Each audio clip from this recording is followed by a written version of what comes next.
गुरु अर्जुन देव पातशाह महाराज जी के ये पावन बचन ने कि आज हमारे बने फाग प्रभ संगी मिल खेलन लाग होली कीनी संत सेव रंग लागा अतलाल दे। गुरु अर्जुन देव महाराज आखते हैं कि अज मेरे हिरदे रूपी घर दे विच फगण दी मानो होली बन गई होवे ते मैं किन्हां दी संगत विच होली खेडदा हाँ। प्रभ संगी मिल खेलन लाग प्रभु दे नाम जपण वालियां दी संगत विच ते आखदे ने कि होली कीनी संत सेव नाम जपण वालियां गुरमुखां दी संगत विच उन्हां दी सेवा करके नाम जप के मैं होली कीती है। जिस होली दे नाल नाम दे नाल जुड़ के गुरुदेव आखदे ने कि रंग लागा अत लाल दे परमात्मा का नाम रूपी रंग लग गए। सनातन धर्म दे विच पुरातन समय तो ये मनिया जाता है कि एक दैंत दे घर जो राक्षस वृत्ति का है हरनाक्ष उहदे घर भगत ने प्रहलाद ने जन्म लिया और हिरणाकश्यप जो हरनाक्ष है वो चाहता है कि संसार दे विच लोकी मैनू पूजन केवल मेरा ही नाम होए। इसे करके उन्हें संसार दे लोकां नू ये आख्या कि मैं ही रब दा रूप हाँ, मैं ही रब हाँ। पर रब दी कुदरत के उसके घर ही भगत ने जन्म ले लिया जो उसनू रब नहीं मनदा। वो आखदा है कि जले हरी थले हरी, जल दे विच हरी है थल दे च हरी है। ते कमाल दी गल एक पिता ही अपने बच्चे दा दुश्मन बन गया। मारन दे बड़े यतन किए गए, भावें पहाड़ां तो सुटिया गया, पानी दे सुटिया गया, दरख्तां दे सुटिया गया। हर वार निरंकार परमात्मा ने भगत दी पैज रखी, अपने सेवक दी लाज रखी उसने। ते मनुख दे संसार दे विच बहुत ही वार चार आसरे होंदे ने जिथे वो अपनी बेनती अपनी अर्ज कर सकता है। सब तो पहला माँ का आसरा। प्रहलाद ने माँ नू आख्या ते माँ भी आखन लगी बेटा राम नाम की छोड़ बान कि तू क्यों राम का नाम जपदा है, अपने पिता नू ही तू रब मान लै। माँ ने भी प्रहलाद का साथ नहीं दिता। दूसरा आसरा होंदा है पिता का, ते पिता तो खुद चाहता है कि ये मेरा नाम जपे, पिता का आसरा भी नहीं रहा। ते तीसरा आसरा मनुख का होंदा है कि किसी राजे का, ते राजा आप उस वेले का हाकम जिहड़ा है वो हरनाक्ष है। चौथा आसरा होंदा है उस्ताद का या टीचर का। उस वेले दे भगत प्रहलाद के जो उस्ताद ने वो संडा और अमरक ने, जिन्हों संडा मरका किया जाता है। उन्होंने भी आके हरनाक्ष के अगे ये बेनती की, आखन लगे प्रहलाद आप बिगड़िया सब चाटड़े बिगाड़े। ये आप भी बिगड़िया होया है, इन्हें अपने चाटड़े जो मित्र ने वो भी बिगाड़े हुए ने। ना ये जपदा है तेरा नाम ते ना बच्चियां नू जपण देंदा है। ते हरनाक्ष कोल बस एको हुण फिर ऑप्शन रह गया। आखन लगा हुण किसी भी ढंग दे नाल इसनू मारिया जाए। ते ये मनिया जाता है उन्हां दे मत अनुसार कि जो होलिका सी हरनाक्ष दी भैन, उहदे कोल एक ओढ़नी सी, चादर सी, जिहड़ी उसनू अपने उपर पा के जे अग दे च बैठ जाए तो उहदा कुछ नहीं सी बिगड़दा। होलिका नू बेनती की, कह लगे तू वो चादर लैके प्रहलाद नू अपनी गोद दे च लैके बैठ, इहदा इस ढंग दे नाल अंत हो जाए। मैं गल संखेप जी रखा। होलिका ने अपने उपर वो चादर लई, अगन दे च बैठ के गोद दे च उन्होंने प्रहलाद नू लै लिया। रब की कुदरत वरती, वो होलिका सड़ के स्वाह हो गई। पर प्रहलाद की रब ने उत्थे भी सार की, रखिया की। हुण असल दे विच देखिया जाए तो नेकी और बदी की जंग दे विचों नेकी की सच की जित हुई सी। लोकां ने फिर उस राख नूं उड़ाया और उस राख नूं अपने मस्तक दे उपर तिलक दे रूप दे चलाया, क्योंकि सच की जित हुई। पर समय दे नाल ਲੋਕੀ ਹਰ ਸਾਲ ਕੁਝ ਲੱਕੜੀਆਂ ਲੈ ਕੇ ਲੱਕੜਾਂ ਬਾਲਦੇ ਸਨ ਤੇ ਉਹਦੀ ਰਾਖ ਆਪਣੇ ਮਸਤਕ ਦੇ ਵਿੱਚ ਸੱਚ ਦੀ ਜਿੱਤ ਲਈ ਆਪਣੇ ਮਸਤਕ ਦੇ ਉੱਪਰ ਲਾਉਂਦੇ ਸਨ। ਪਰ ਸਮੇਂ ਦੇ ਨਾਲ ਉਹ ਰਾਖ ਰੰਗ ਦੇ ਵਿੱਚ ਬਦਲ ਗਈ ਔਰ ਉਹ ਰੰਗ ਇਤਨਾ ਮਲੀਨਤਾ ਦੇ ਚਲਾ ਗਿਆ ਕਿ ਇਹ ਹੋਲੀ ਦਾ ਜੋ ਸੱਚ ਔਰ ਨੇਕੀ ਦੀ ਗੱਲ ਸੀ, ਉਹ ਹੋਲੀ ਇਤਨੀ ਮੈਲੀ ਹੋ ਗਈ, ਲੋਕੀ ਇਸ ਦਿਨੋਂ ਆਪਣੇ ਘਰ ਤੋਂ ਬਾਹਰ ਨਹੀਂ ਸਨ ਨਿਕਲਦੇ। ਔਰ ਬ੍ਰਾਹਮਣ ਨੇ ਜਿੱਥੇ ਵਰਨ ਵੰਡ ਕੀਤੀ ਨਾ, ਉੱਥੇ ਤਿਉਹਾਰਾਂ ਦੀ ਵੀ ਵੰਡ ਕਰ ਲਈ। ਜਿੱਥੇ 4 ਵਰਨ ਸਨ, ਖੱਤਰੀ, ਬ੍ਰਾਹਮਣ, ਸ਼ੂਦਰ ਔਰ ਵੈਸ਼, ਬ੍ਰਾਹਮਣ ਨੇ ਆਪਣੇ ਕੋਲ ਜਿਹੜਾ ਤਿਉਹਾਰ ਰੱਖਿਆ ਉਹ ਵਿਸਾਖੀ ਦਾ ਰੱਖਿਆ।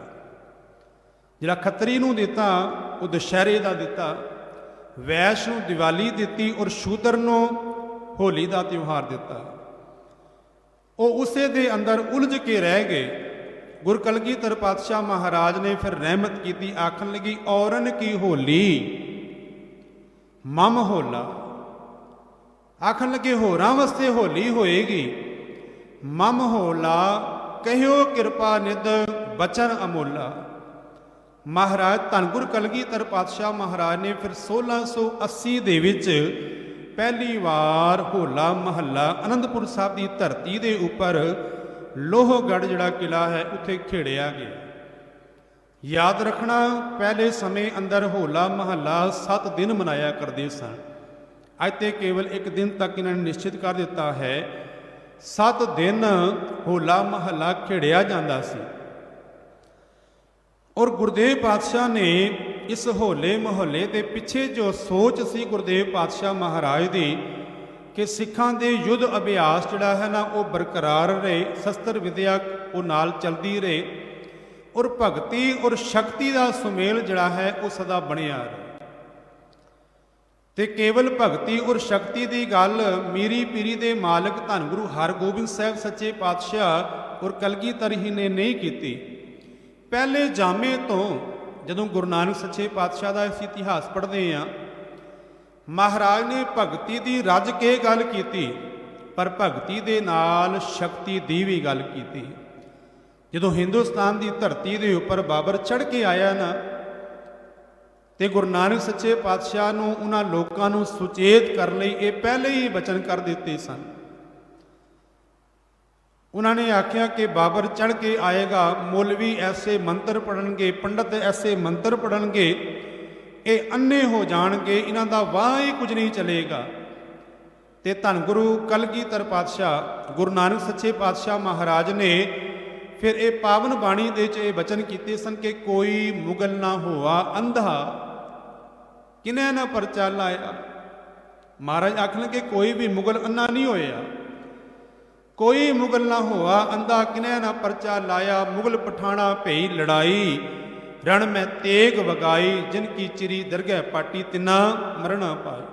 ਅਹਿਮਨਾਬਾਦ ਦੀ ਧਰਤੀ ਜਿਹਨੂੰ ਸੈਦਪੁਰ ਕਿਹਾ ਜਾਂਦਾ ਸੀ, ਕੰਚਨ ਵਰਗੇ ਸਰੀਰ ਜਿਹੜੇ ਨੇ ਉਹ ਟੁਕੜੇ ਹੋ ਕੇ ਉਸ ਧਰਤੀ ਦੇ ਉੱਪਰ ਪਏ ਹੋਏ ਸਨ। ਮਹਾਰਾਜ ਨੇ ਆਖਿਆ ਕਿ ਜੇ ਭਗਤੀ ਦੇ ਨਾਲ ਸ਼ਕਤੀ ਵੀ ਹੁੰਦੀ ਤੇ ਅੱਜ ਇਸ ਹਿੰਦੁਸਤਾਨ ਦਾ ਸੈਦਪੁਰ ਅਹਿਮਨਾਬਾਦ ਦੀ ਧਰਤੀ ਦਾ ਇਹ ਹਾਲ ਨਾ ਹੁੰਦਾ। ਗੁਰੂ ਅੰਗਦ ਦੇਵ ਮਹਾਰਾਜ ਦਾ ਸਮਾਂ ਆਇਆ ਤੇ ਗੁਰਦੇਵ ਨੇ ਭਗਤੀ ਦੀ ਗੱਲ ਕੀਤੀ ਤੇ ਨਾਲ ਗੁਰਦੇਵ ਪਾਤਸ਼ਾਹ ਨੇ ਸਿੱਖਾਂ ਲਈ ਮਲ ਅਖਾੜੇ ਵੀ ਸ਼ਕਤੀ ਦੀ ਵੀ ਗੱਲ ਕੀਤੀ। ਜੇ ਉਸ ਵੇਲੇ ਦਾ ਹਾਕਮ ਹੁਮਾਯੂੰ ਸ਼ੇਰ ਸ਼ਾਹ ਸੂਰੀ ਕੋਲੋਂ ਹਾਰ ਕੇ ਆਇਆ ਤੇ ਮਹਾਰਾਜ ਦੇ ਅੰਦਰ ਉਹ ਅਣਖ ਸੀ ਨਾ, ਤਾਂ ਹੀ ਆਖਿਆ ਕਿ ਹੁਮਾਯੂੰ ਜਿੱਥੇ ਤੇਰੀ ਤਲਵਾਰ ਚੱਲਣੀ ਸੀ ਉੱਥੇ ਤੇ ਹਾਰ ਹੋ ਕੇ ਆ ਗਏ, ਦਰਵੇਸ਼ਾਂ ਦੇ ਉੱਪਰ ਤਲਵਾਰ ਚੁੱਕ ਰਹੇ ਆ। ਭਗਤੀ ਦੇ ਨਾਲ ਸ਼ਕਤੀ ਦੀ ਵੀ ਗੱਲ ਕੀਤੀ। ਗੁਰੂ ਅਰਜਨ ਦੇਵ ਸੱਚੇ ਪਾਤਸ਼ਾਹ ਮਹਾਰਾਜ ਨੇ ਜਿੱਥੇ ਅੰਮ੍ਰਿਤਸਰ ਦਰਬਾਰ ਸਾਹਿਬ ਦੀ ਸਥਾਪਨਾ ਕੀਤੀ, ਉੱਥੇ ਗੁਰਦੇਵ ਪਾਤਸ਼ਾਹ ਮਹਾਰਾਜ ਦੇ ਇਹ ਬਚਨ ਨੇ ਕਿ ਹੋਲੀ ਕੀਨੀ ਸੰਤ ਸੇਵ, ਨਾਮ ਜਪਣ ਵਾਲਿਆਂ ਦੀ ਸੰਗਤ ਵਿੱਚ ਰੰਗ ਲਾਗਾ ਅਤ ਲਾਲ ਦੇਵ। ਜਿੱਥੇ ਪਰਮਾਤਮਾ ਦੇ ਨਾਮ ਦਾ ਗੂੜਾ ਰੰਗ ਲੱਗਿਆ ਤੇ ਗੁਰੂ ਅਰਜਨ ਦੇਵ ਮਹਾਰਾਜ ਇੱਥੇ ਦਰਬਾਰ ਸਾਹਿਬ ਦੀ ਮੁਕੰਮਲਤਾ ਕਰਦੇ ਨੇ, ਗੁਰੂ ਗ੍ਰੰਥ ਸਾਹਿਬ ਮਹਾਰਾਜ ਦਾ ਪ੍ਰਕਾਸ਼ ਕਰਦੇ ਨੇ, ਭਗਤੀ ਦੀ ਗੱਲ ਕਰਦੇ ਨੇ, ਉੱਥੇ ਨਾਲ ਨਾਲ ਅਕਾਲ ਬੁੰਗਾ ਅਕਾਲ ਤਖਤ ਮੀਰੀ ਪੀਰੀ ਦੇ ਮਾਲਕ ਨੇ ਸਾਜ ਕੇ ਭਗਤੀ ਔਰ ਸ਼ਕਤੀ ਦੀ ਗੱਲ ਕੀਤੀ। ਹਾਂ ਇਹ ਜ਼ਰੂਰ ਹੈ ਕਿ ਸ਼ਕਤੀ ਜਿਹੜੀ ਹੈ ਭਗਤੀ ਦੇ ਅਧੀਨ ਹੈ। ਅਕਾਲ ਤਖਤ ਜਿਹੜਾ ਹੈ ਉਹ ਸ਼ਕਤੀ ਦਾ ਪ੍ਰਤੀਕ ਹੈ ਔਰ ਦਰਬਾਰ ਸਾਹਿਬ ਭਗਤੀ ਦਾ ਪ੍ਰਤੀਕ ਹੈ। ਭਗਤੀ ਔਰ ਸ਼ਕਤੀ ਨੂੰ ਮਹਾਰਾਜ ਨੇ ਇੱਕ ਥਾਂ ਦੇ ਉੱਪਰ ਰੱਖਿਆ। ਸਿਆਣੇ ਸੂਝਵਾਨ ਬੈਠੇ ਹੋ, ਗੁਰੂ ਗ੍ਰੰਥ ਸਾਹਿਬ ਮਹਾਰਾਜ ਜੀ ਦਾ ਜਿੱਥੇ ਵੀ ਪਾਵਨ ਸਰੂਪ ਹੁੰਦਾ ਹੈ, ਗੁਰੂ ਮਹਾਰਾਜ ਦੇ ਚਰਨਾਂ ਦੇ ਵਿੱਚ ਸ਼ਸਤਰ ਰੱਖੇ ਜਾਂਦੇ ਨੇ। ਭਾਵੇਂ ਤਲਵਾਰ ਰੱਖੀ ਜਾਏ ਜਾਂ ਹੋਰ ਸ਼ਸਤਰ, ਹਰ ਇੱਕ ਗੁਰੂ ਧਾਮ ਦੇ ਵਿੱਚ ਜੇ ਲੋਕਾਂ ਨੇ ਆਪਣੇ ਘਰਾਂ ਦੇ ਵਿੱਚ ਹੀ ਗੁਰੂ ਪਾਤਸ਼ਾਹ ਦਾ ਪ੍ਰਕਾਸ਼ ਕੀਤਾ ਹੋਇਆ ਹੈ ਨਾ, ਉੱਥੇ ਵੀ ਘੱਟ ਤੋਂ ਘੱਟ ਇੱਕ ਦਾ ਸ਼ਸਤਰ ਰੱਖਿਆ ਜਾਂਦਾ ਹੈ। ਇਹ ਭਗਤੀ ਔਰ ਸ਼ਕਤੀ ਦੀ ਗੱਲ ਹੈ। ਗੁਰੂ ਗ੍ਰੰਥ ਸਾਹਿਬ ਮਹਾਰਾਜ ਅੰਦਰ 22 ਵਾਰਾਂ ਨੇ ਔਰ 22 ਵਾਰਾਂ ਦੇ ਵਿੱਚੋਂ 9 ਵਾਰਾਂ ਉਹ ਨੇ ਜਿਹੜੀਆਂ ਧੁਨੀ ਦੇ ਉੱਪਰ ਆਧਾਰਿਤ ਨੇ। ਜਿਵੇਂ ਅਸੀਂ ਪੜ੍ਹਦੇ ਹਾਂ, ਟੁੰਡੇ ਅਸਰਾਜੇ ਕੀ ਧੁਨੀ ਆਸਾ ਕੀ ਵਾਰ। ਵਾਰਾਂ ਦਾ ਸੰਬੰਧ ਢਾਡੀਆਂ ਦੇ ਨਾਲ ਹੈ। ਵਾਰਾਂ ਜਿਹੜੀਆਂ ਨੇ ਉਹ ਸ਼ਕਤੀ ਦਾ ਪ੍ਰਤੀਕ ਨੇ। ਗੁਰੂ ਮਹਾਰਾਜ ਧੰਨ ਗੁਰੂ ਹਰਗੋਬਿੰਦ ਸਾਹਿਬ ਸੱਚੇ ਪਾਤਸ਼ਾਹ ਨੇ ਅਕਾਲ ਤਖਤ ਦੇ ਉੱਪਰ ਢਾਡੀਆਂ ਦੀ ਇਹ ਸੇਵਾ ਲਾਈ ਸੀ ਕਿ ਸਿੱਖਾਂ ਦੇ ਅੰਦਰ ਜੋਸ਼ ਭਰਨ ਲਈ ਵਾਰਾਂ ਗਾਈਆਂ ਜਾਂਦੀਆਂ ਸਨ। ਵਾਰਾਂ ਸ਼ਕਤੀ ਦਾ ਪ੍ਰਤੀਕ ਨੇ, ਪਰ ਗੁਰੂ ਮਹਾਰਾਜ ਨੇ ਇਹ ਰਹਿਮਤ ਕੀਤੀ ਕਿ ਉਹ ਵਾਰਾਂ ਜੋ ਸ਼ਕਤੀ ਦਾ ਪ੍ਰਤੀਕ ਨੇ, ਉਹ ਵਾਰਾਂ ਮਹਾਰਾਜ ਨੇ ਭਗਤੀ ਦੇ ਨਾਲ ਸੁਮੇਲ ਕਰਕੇ। ਨਹੀਂ ਤੇ ਦੇਖੋ ਨਾ, ਵਾਰਾਂ ਤੇ ਢਾਡੀਆਂ ਦਾ ਕਨਸੈਪਟ ਹੈ, ਢਾਡੀ ਗਾਉਂਦੇ ਨੇ, ਪਰ ਉਹੀ ਆਸਾ ਕੀ ਵਾਰ ਦਾ ਕੀਰਤਨ ਜਿਹੜਾ ਹੈ ਰਾਗੀ ਸਿੰਘ ਗਾ ਕੇ ਗਏ ਨੇ। ਉਸ ਭਗਤੀ ਔਰ ਸ਼ਕਤੀ ਨੂੰ ਇੱਕ ਥਾਂ ਦੇ ਉੱਪਰ ਗੁਰਦੇਵ ਨੇ ਇਕੱਠਿਆਂ ਕੀਤਾ। ਗੁਰੂ ਮਹਾਰਾਜ ਨੇ ਤਰਸ ਕੀਤਾ ਕਿ ਸ਼ਕਤੀ ਜਿਹੜੀ ਹੈ ਉਹ ਵਿਚਾਰ ਦੇ ਅਧੀਨ ਹੋਏ, ਕਿਉਂਕਿ ਜੇ ਹਥਿਆਰ ਕਿਸੇ ਨੂੰ ਦਿੱਤਾ ਜਾਏ ਨਾ, ਕਿਸੇ ਲੁਟੇਰੇ ਦੇ ਹੱਥ 'ਚ ਆ ਜਾਏ, ਕਿਸੇ ਡਾਕੂ ਦੇ ਹੱਥ 'ਚ ਆ ਜਾਏ, ਉਹ ਲੋਕਾਂ ਦਾ ਘਾਣ ਕਰ ਦਿੰਦਾ ਹੈ। ਪਰ ਉਹੀ ਵਿਚਾਰ ਦੇ ਅਧੀਨ ਜੇ ਹਥਿਆਰ ਇੱਕ ਡਾਕਟਰ ਦੇ ਕੋਲ ਆ ਜਾਏ, ਇੱਕ ਫੌਜੀ ਦੇ ਕੋਲ ਆ ਜਾਏ, ਇੱਕ ਸਿਪਾਹੀ ਦੇ ਕੋਲ ਆ ਜਾਏ, ਤੇ ਉਹਨਾਂ ਦੇ ਕੋਲ ਵਿਚਾਰ ਹੈ, ਉਹ ਮਨੁੱਖਤਾ ਦਾ ਭਲਾ ਕਰਨਗੇ, ਹੈ ਤੇ ਹਥਿਆਰ ਹੀ। ਮਹਾਰਾਜ ਨੇ ਹਰ ਇੱਕ ਸਿੱਖ ਨੂੰ ਅੰਦਰੋਂ ਸੰਤ ਬਣਾਇਆ ਹੈ, ਬਾਹਰੋਂ ਸਿਪਾਹੀ ਬਣਾਇਆ ਹੈ। ਜੋ ਭਗਤੀ ਔਰ ਸ਼ਕਤੀ ਦੀ ਮੈਂ ਗੱਲ ਕਰ ਰਿਹਾ, ਅੰਦਰੋਂ ਹਰ ਇੱਕ ਮਨੁੱਖ ਸੰਤ ਹੈ ਔਰ ਬਾਹਰੋਂ ਗੁਰੂਦੇਵ ਪਾਤਸ਼ਾਹ ਮਹਾਰਾਜ ਨੇ ਹਰ ਇੱਕ ਨੂੰ ਸਿਪਾਹੀ ਬਣਾਇਆ ਹੈ। ਭਗਤੀ ਔਰ ਸ਼ਕਤੀ ਨੂੰ ਇੱਕ ਥਾਂ ਦੇ ਉੱਪਰ ਧੰਨ ਗੁਰ ਕਲਗੀਧਰ ਪਾਤਸ਼ਾਹ ਮਹਾਰਾਜ ਨੇ ਰੱਖਿਆ। ਗੁਰਦੇਵ ਪਾਤਸ਼ਾਹ ਨੇ 1680 ਦੇ ਵਿੱਚ ਹੋਲਾ ਮਹੱਲਾ ਪਹਿਲੀ ਵਾਰ ਖਿੜਿਆ ਗਿਆ। ਹੋਲਾ ਔਰ ਮਹੱਲਾ ਇਹ ਦੋ ਵਰਡ ਨੇ, ਦੋ ਸ਼ਬਦ ਨੇ। ਹੋਲਾ ਤੋਂ ਭਾਵ ਹੈ ਹਮਲਾ, ਔਰ ਮਹੱਲਾ ਤੋਂ ਭਾਵ ਹੋਲੇ ਨੂੰ ਦਾ ਹਮਲਾ ਜਿੱਥੇ ਹੋਣਾ ਹੈ ਉਹ ਥਾਂ ਜਿਹੜੀ ਹੈ।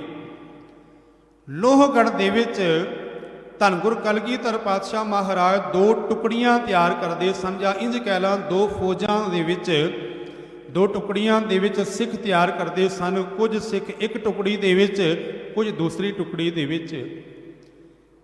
ਇੱਕ ਦੀ ਡਿਊਟੀ ਸੀ ਕਿ ਲੋਹਗੜ੍ਹ ਦਾ ਕਿਲਾ ਤੁਸੀਂ ਬਚਾਉਣਾ ਹੈ, ਤੇ ਦੂਸਰਿਆਂ ਦਾ ਇਹ ਕੰਮ ਸੀ ਕਿ ਲੋਹਗੜ੍ਹ ਦੇ ਉੱਪਰ ਹਮਲਾ ਕਰਨਾ ਹੈ। ਉਹਨਾਂ ਦੀ ਜਦੋਂ ਜੰਗ ਹੁੰਦੀ ਸੀ, ਕਦੇ ਤੇ ਹਮਲਾ ਕਰਨ ਵਾਲੇ ਜਿੱਤ ਜਾਂਦੇ ਸਨ, ਤੇ ਕਦੇ ਜਿਹੜੇ ਅੰਦਰ ਬੈਠੇ ਨੇ ਕਿਲੇ ਦੀ ਰੱਖਿਆ ਵਾਲੇ ਉਹ ਜਿੱਤ ਜਾਂਦੇ ਸਨ। ਹੋਲਾ ਤੋਂ ਭਾਵ ਹਮਲਾ ਕਰਨਾ, ਤੇ ਮਹੱਲਾ ਤੋਂ ਭਾਵ ਜਿੱਥੇ ਹਮਲਾ ਹੋਣਾ ਹੈ ਉਹ ਥਾਂ ਜਿਹੜੀ ਹੈ। ਤੇ ਜਿਹੜੇ ਜਿੱਤਦੇ ਸਨ ਮਹਾਰਾਜ, ਫਿਰ ਉਹਨਾਂ ਨੂੰ ਜਦੋਂ ਹੋਲੇ ਮਹੱਲੇ ਦੀ ਸਮਾਪਤੀ ਹੁੰਦੀ ਸੀ, ਮਹਾਰਾਜ ਇਨਾਮਾਂ ਦਿਆ ਕਰਦੇ ਸਨ। ਇਹਨਾਂ 7 ਦਿਨਾਂ ਦੇ ਵਿੱਚ ਗੁਰਦੇਵ ਪਾਤਸ਼ਾਹ ਢਾਡੀਆਂ ਕੋਲੋਂ ਵਾਰਾ ਗਵਾਇਆ ਕਰਦੇ ਸਨ, ਤੇ ਹੋਰ ਗੁਰੂ ਕੇ ਸਿੱਖਾਂ ਕੋਲੋਂ ਗੁਰਦੇਵ ਪਾਤਸ਼ਾਹ ਸ਼ਸਤਰ ਵਿਦਿਆ ਦੇ ਜੋਹਰ ਉਹਨਾਂ ਦੇ ਕੋਲੋਂ ਦੇਖਿਆ ਕਰਦੇ ਸਨ। ਮਹਾਰਾਜ ਨੇ ਜਿੱਥੇ ਸਿੱਖ ਨੂੰ ਭਗਤੀ ਤੇ ਸ਼ਕਤੀ ਦੇ ਨਾਲ ਜੋੜਿਆ, ਉੱਥੇ ਯੁੱਧ ਦਾ ਅਭਿਆਸ ਬਣਿਆ ਰਹੇ। ਮੀਰੀ ਪੀਰੀ ਦੇ ਮਾਲਕ ਨੇ 4 ਜੰਗਾਂ ਲੜੀਆਂ। ਉਸ ਤੋਂ ਬਾਅਦ 7ਵੀਂ ਪਾਤਸ਼ਾਹੀ 8ਵੀਂ ਪਾਤਸ਼ਾਹੀ 9ਵੀਂ ਪਾਤਸ਼ਾਹੀ ਇਹਨਾਂ ਦੀਆਂ ਕੋਈ ਜੰਗਾਂ ਨਹੀਂ ਹੋਈਆਂ। ਤੇ ਜਦੋਂ ਧੰਨ ਗੁਰ ਕਲਗੀਧਰ ਪਾਤਸ਼ਾਹ ਮਹਾਰਾਜ ਨੇ ਜ਼ੁਲਮ ਦੇ ਖਿਲਾਫ ਜਦੋਂ ਤਲਵਾਰ ਚੁੱਕੀ ਸੀ ਮਹਾਰਾਜ ਨੇ ਸ੍ਰੀ ਸਾਹਿਬ, ਤੇ ਮਹਾਰਾਜ ਨੂੰ ਫਿਰ ਨਵੇਂ ਸਿਰੇ ਤੋਂ ਫੌਜ ਤਿਆਰ ਕਰਨੀ ਪਈ। ਇਸ ਲਈ ਮਹਾਰਾਜ ਨੇ ਯੁੱਧ ਦਾ ਅਭਿਆਸ ਬਣਿਆ ਰਹੇ ਇਹ ਹੋਲੇ ਮਹੱਲੇ ਦੀ ਮਹਾਰਾਜ ਨੇ ਦੁਬਾਰਾ ਤੋਂ ਸ਼ੁਰੂਆਤ ਕੀਤੀ। ਸਤਿਗੁਰੂ ਧੰਨ ਗੁਰ ਕਲਗੀਧਰ ਪਾਤਸ਼ਾਹ ਮਹਾਰਾਜ ਸਿੱਖ ਨੂੰ ਜਿੱਥੇ ਭਗਤੀ ਦੇ ਨਾਲ ਜੋੜਦੇ ਨੇ ਉੱਥੇ ਸ਼ਕਤੀ ਦੇ ਨਾਲ ਵੀ। ਸਾਧ ਸੰਗਤ ਸੰਸਾਰ ਦੇ ਵਿੱਚ ਜਿਤਨੀ ਵੀ ਕੀਮਤੀ ਚੀਜ਼ਾਂ ਨੇ ਨਾ, ਰੱਬ ਨੇ ਤਰਸ ਕਰਕੇ ਉਹਨਾਂ ਦੇ ਵਿੱਚ ਇਹ ਅਨਾਇਤ ਕੀਤੀ ਹੈ। ਜਿਵੇਂ ਇੱਕ ਗੁਲਾਬ ਦਾ ਫੁੱਲ ਦੇਖਣ ਦੇ 'ਚ ਹੀ ਬੜਾ ਸੋਹਣਾ ਹੈ, ਉਹਦੇ ਕੋਲ ਸੋਹਪਣ ਵੀ ਬੜਾ ਹੈ, ਉਹਦੇ ਕੋਲ ਸੁਗੰਧੀ ਵੀ ਬੜੀ ਹੈ, ਪਰ ਰੱਬ ਨੇ ਜਿੱਥੇ ਇਹਨੂੰ ਸੁੰਦਰਤਾ ਬਖਸ਼ਿਸ਼ ਕੀਤੀ ਹੈ ਨਾਲ ਰੱਖਿਆ ਲਈ ਕੰਡੇ ਵੀ ਦਿੱਤੇ ਨੇ। ਮੰਨਿਆ ਜਾਂਦਾ ਹੈ ਕਿ ਸੱਪ ਦੇ ਕੋਲ ਸਰਪ ਮਣੀ ਹੈ, ਸੱਪ ਦੇ ਕੋਲ ਸੱਪ ਮਣੀ ਤੇ ਹੈ, ਪਰ ਨਾਲ ਰੱਬ ਨੇ ਉਹਨੂੰ ਜ਼ਹਿਰ ਵੀ ਦਿੱਤਾ ਹੈ ਕਿ ਆਪਣੀ ਸੱਪ ਮਣੀ ਦੀ ਰੱਖਿਆ ਕਰ ਸਕੇ। ਹਾਥੀ ਦੇ ਕੋਲ ਗੱਜ ਮਣੀ ਹੈ, ਪਰ ਹਾਥੀ ਦੇ ਅੰਦਰ ਉਹ ਤਾਕਤ ਹੈ ਜਿਸ ਤਾਕਤ ਦੇ ਨਾਲ ਆਪਣੀ ਰੱਖਿਆ ਕਰ ਸਕਦਾ ਹੈ। ਮੇਰਾ ਕਹਿਣ ਦਾ ਭਾਵ ਗੁਰਦੇਵ ਪਾਤਸ਼ਾਹ ਨੇ ਭਗਤੀ ਔਰ ਸ਼ਕਤੀ ਨੂੰ ਇੱਕ ਥਾਂ ਦੇ ਉੱਪਰ ਸੁਮੇਲ ਕੀਤਾ ਮਹਾਰਾਜ ਨੇ। ਜਦੋਂ ਇੱਕ ਰਾਜਪੂਤਾਂ ਦਾ ਮੁੰਡਾ ਜੰਗਲ ਦੇ ਵਿੱਚ ਸ਼ਿਕਾਰ ਖੇਡਣ ਗਿਆ ਤੇ ਤੀਰ ਦੇ ਨਾਲ ਹਿਰਨ ਦਾ ਸ਼ਿਕਾਰ ਕਰਨ ਲੱਗਾ, ਤੇ ਕੀ ਦੇਖਦਾ ਹੈ ਕਿ ਹਿਰਨ ਦੇ ਨਾਲ ਨਾਲ ਕੁਝ ਬੱਚੇ ਵੀ ਉਹਦੇ ਪੇਟ ਦੇ ਅੰਦਰ ਮਰ ਗਏ। ਤੇ ਲਛਮਣ ਦਾਸ ਉਸਨੇ ਸਾਰੇ ਤੀਰ ਤੋੜ ਦਿੱਤੇ। ਆਖਣ ਲੱਗਾ ਅੱਜ ਤੋਂ ਬਾਅਦ ਯੁੱਧ ਨਹੀਂ ਕਰਾਂਗਾ, ਸ਼ਸਤਰ ਨਹੀਂ ਚਲਾਵਾਂਗਾ। 24 ਸਾਲ ਮਾਧੋ ਦਾਸ ਬੈਰਾਗੀ ਬਣ ਕੇ ਆਪਣਾ ਜੀਵਨ ਬਤੀਤ ਕੀਤਾ ਉਸਨੇ, ਜਿਹਦਾ ਨਾਮ ਬਾਬਾ ਬੰਦਾ ਸਿੰਘ ਬਹਾਦਰ ਹੈ। ਪਹਿਲੇ ਲਛਮਣ ਦਾਸ ਸੀ, ਲਛਮਣ ਦਾਸ ਤੋਂ ਬਾਅਦ ਮਾਧੋ ਦਾਸ ਬੈਰਾਗੀ ਬਣਿਆ। 24 ਸਾਲ ਤੱਕ ਮਾਧੋ ਦਾਸ ਬੈਰਾਗੀ ਰਹਿ ਕੇ ਕੇਵਲ ਭਗਤੀ ਦੇ ਨਾਲ ਜੁੜਿਆ ਰਿਹਾ। ਪਰ ਨਾਂਦੇੜ ਦੀ ਧਰਤੀ ਪਰ ਜਦੋਂ ਧੰਨ ਗੁਰ ਕਲਗੀਧਰ ਪਾਤਸ਼ਾਹ ਮਹਾਰਾਜ ਪਹੁੰਚਦੇ ਨੇ ਤੇ ਮਾਧੋ ਦਾਸ ਬੈਰਾਗੀ ਧੰਨ ਗੁਰ ਕਲਗੀਧਰ ਪਾਤਸ਼ਾਹ ਮਹਾਰਾਜ ਦੀ ਸ਼ਰਨ 'ਚ ਆਉਂਦਾ ਹੈ। ਗੁਰ ਕਲਗੀਧਰ ਪਾਤਸ਼ਾਹ ਮਹਾਰਾਜ ਨੇ ਪੁੱਛਿਆ ਤੂੰ ਕੌਣ ਹੈ? ਤੇ ਆਖਣ ਲੱਗਾ ਜੀ ਮੈਂ ਤੁਹਾਡਾ ਬੰਦਾ ਹਾਂ। ਗੁਰਦੇਵ ਨੇ ਅੰਮ੍ਰਿਤ ਦੀ ਦਾਤ ਦੇ ਕੇ ਭਾਈ ਗੁਰਬਖਸ਼ ਸਿੰਘ ਉਹਦਾ ਨਾਮ ਰੱਖਿਆ ਸੀ, ਪਰ ਉਹਦਾ ਨਾਮ ਪ੍ਰਚਲਿਤ ਜਿਹੜਾ ਹੋਇਆ ਬਾਬਾ ਬੰਦਾ ਸਿੰਘ ਬਹਾਦਰ। ਜਿਹੜਾ ਇੱਕ ਹਿਰਨ ਦੇ ਬੱਚਿਆਂ ਨੂੰ ਮਰਿਆ ਹੋਇਆਂ ਦੇਖ ਕੇ ਤੀਰ ਤੋੜ ਦਿੰਦਾ ਹੈ, ਗੁਰ ਕਲਗੀਧਰ ਪਾਤਸ਼ਾਹ ਮਹਾਰਾਜ ਨੇ 5 ਤੀਰ ਦੇ ਕੇ ਤੋਰਿਆ ਤੇ ਉਹ ਬਾਬਾ ਬੰਦਾ ਸਿੰਘ ਬਹਾਦਰ ਛੋਟੇ ਸਾਹਿਬਜ਼ਾਦਿਆਂ ਦਾ ਬਦਲਾ ਜਾ ਕੇ ਸਰਹੰਦ ਦੇ ਵਿੱਚ ਲੈਂਦਾ ਹੈ ਤੇ ਸਿੱਖ ਰਾਜ ਕਾਇਮ ਕਰਦਾ ਹੈ। ਜਦੋਂ ਬਾਬਾ ਬੰਦਾ ਸਿੰਘ ਬਹਾਦਰ ਨੂੰ ਗ੍ਰਿਫਤਾਰ ਕਰ ਲਿਆ ਗਿਆ, ਉਹਨਾਂ ਦੇ ਨਾਲ ਹੋਰ ਵੀ 700 ਗੁਰੂ ਕੇ ਸਿੱਖ ਜਿਹੜੇ ਨੇ ਗ੍ਰਿਫਤਾਰ ਕਰ ਲਏ ਗਏ ਦਿੱਲੀ ਦੀ ਧਰਤੀ ਪਰ। ਤੇ ਦਿੱਲੀ ਦੀ ਧਰਤੀ ਹੈ ਜਦੋਂ ਉੱਥੇ ਦਾ ਬਾਦਸ਼ਾਹ ਫਰਖਸ਼ੀਰ ਹੈ, ਸਿੱਖਾਂ ਦਾ ਕਤਲੇਆਮ ਕਰਦਾ ਹੈ। ਇੱਕ ਇੱਕ ਸਿਰ ਦਾ ਸਿੱਖ ਦਾ ਸੀਸ ਜਿਹੜਾ ਹੈ ਧੜ ਨਾਲੋਂ ਵੱਖਰਾ ਕੀਤਾ ਜਾਂਦਾ ਹੈ। ਫਰਖਸ਼ੀਰ ਨੇ ਆਖਿਆ ਕਿ ਮੈਂ ਸੁਣਿਆ ਹੈ ਤੁਹਾਡੇ ਵਿੱਚੋਂ ਕੋਈ ਬਾਜ ਸਿੰਘ ਹੈ, ਮੈਂ ਦੇਖਣਾ ਚਾਹੁੰਦਾ ਹਾਂ ਉਸ ਨੂੰ। ਬਾਜ ਸਿੰਘ ਦੇ ਹੱਥਾਂ ਦੇ ਵਿੱਚ, ਭਾਈ ਬਾਜ ਸਿੰਘ ਦੇ ਪੈਰਾਂ ਦੇ ਵਿੱਚ ਸਾਰੇ ਸਰੀਰ ਨੂੰ ਲੋਹੇ ਦੇ ਨਾਲ ਮੜਿਆ ਹੋਇਆ ਸੀ। ਤੇ ਭਾਈ ਬਾਜ ਸਿੰਘ ਆਵਾਜ਼ ਦੇ ਕੇ ਆਖਦੇ ਨੇ ਕਿ ਬਾਜ ਸਿੰਘ ਨਾਮ ਮੇਰਾ ਹੈ। ਬਾਦਸ਼ਾਹ ਫਰਖਸ਼ੀਰ ਆਖਣ ਲੱਗਾ ਮੈਂ ਬੜਾ ਨਾਮ ਸੁਣਿਆ ਹੈ ਭਾਈ ਬਾਜ ਸਿੰਘ, ਕੁਝ ਜੋਹਰ ਤੇ ਦਿਖਾ ਦੋ। ਉਹ ਆਖਣ ਲੱਗਾ ਹੱਥ ਤੁਸੀਂ ਮੇਰੇ ਬੰਨੇ ਹੋਏ ਨੇ ਸੰਗਲਾਂ ਦੇ ਨਾਲ, ਮੇਰਾ ਹੱਥ ਛੋੜ ਕੇ ਦੇਖੋ। ਬਾਦਸ਼ਾਹ ਫਰਖਸ਼ੀਰ ਨੇ ਆਖਿਆ ਇਹਦੇ ਹੱਥਾਂ ਦੇ ਪੈਰਾਂ ਦੇ ਨੇ, ਕੇਵਲ ਹੱਥਾਂ ਦੀਆਂ ਸੰਗਲਾਂ ਖੋਲ ਦਿੱਤੀਆਂ ਜਾਣ। ਇਤਿਹਾਸਕਾਰ ਆਖਦੇ ਨੇ ਕਿ ਜਦੋਂ ਭਾਈ ਬਾਜ ਸਿੰਘ ਦੀਆਂ ਸੰਗਲਾਂ ਖੋਲਣ ਲੱਗੇ ਨਾ, ਜਦੋਂ ਅਜੇ ਇੱਕ ਹੱਥ ਦੇ ਸੰਗਲਾਂ ਪਈਆਂ ਹੋਈਆਂ ਨੇ, ਕੇਵਲ ਇੱਕੋ ਹੱਥ ਖੋਲ੍ਹਿਆ। ਉਹਨਾਂ ਨੇ ਸੋਚਿਆ ਕਿ ਅਸੀਂ ਇਹਦੇ ਹੱਥ ਖੋਲਾਂਗੇ, ਸਾਡੇ ਕੋਲੋਂ ਸ਼ਸਤਰ ਲਏਗਾ ਤੇ ਕੁਝ ਜੋਹਰ ਦਿਖਾਏਗਾ।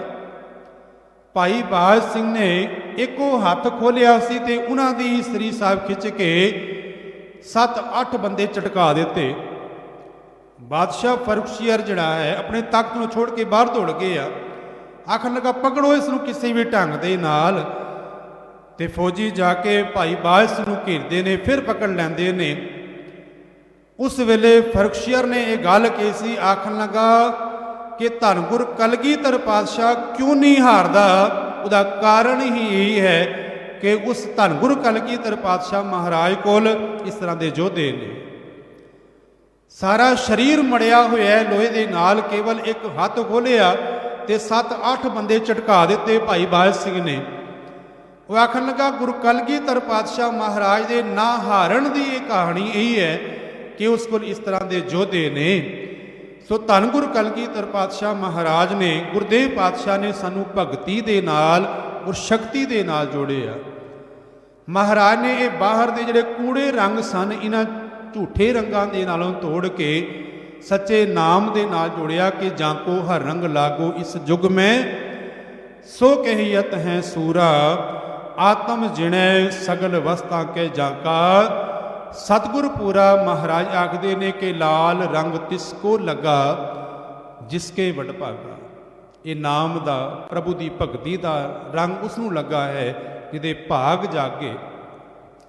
ਤੇ ਗੁਰਦੇਵ ਪਾਤਸ਼ਾਹ ਨੇ ਉਸ ਨਾਮ ਰੰਗ ਦੇ ਨਾਲ ਸਾਨੂੰ ਜੋੜਿਆ ਹੈ। ਗੁਰਦੇਵ ਪਾਤਸ਼ਾਹ ਨੇ ਸਾਨੂੰ ਹੋਲੇ ਮਹੱਲੇ ਦੇ ਨਾਲ, ਗੁਰਦੇਵ ਪਾਤਸ਼ਾਹ ਨੇ ਸਾਨੂੰ ਭਗਤੀ ਤੇ ਸ਼ਕਤੀ ਦੇ ਨਾਲ ਜੋੜਿਆ ਹੈ। ਸਤਿਗੁਰ ਕਿਰਪਾ ਕਰਨ, ਪਾਵਨ ਬਚਨ ਹਿਰਦੇ ਵਸ ਜਾਣ। ਬੋਲਦਿਆਂ ਹੋਇਆਂ ਬੇਅੰਤ ਭੁੱਲਾਂ ਹੋ ਗਈਆਂ ਹੋਣੀਆਂ। ਗੁਰੂ ਸਮਰੱਥ ਹੈ, ਸੰਗਤ ਬਖਸ਼ਣਯੋਗ ਹੈ। ਆਪ ਸਮੂਹ ਸੰਗਤਾਂ ਨੂੰ ਹੋਲੇ ਮਹੱਲੇ ਦੀਆਂ ਲੱਖ ਲੱਖ ਵਧਾਈਆਂ ਜੀ। ਵਾਹਿਗੁਰੂ ਜੀ ਕਾ ਖਾਲਸਾ, ਵਾਹਿਗੁਰੂ ਜੀ ਕੀ ਫਤਿਹ।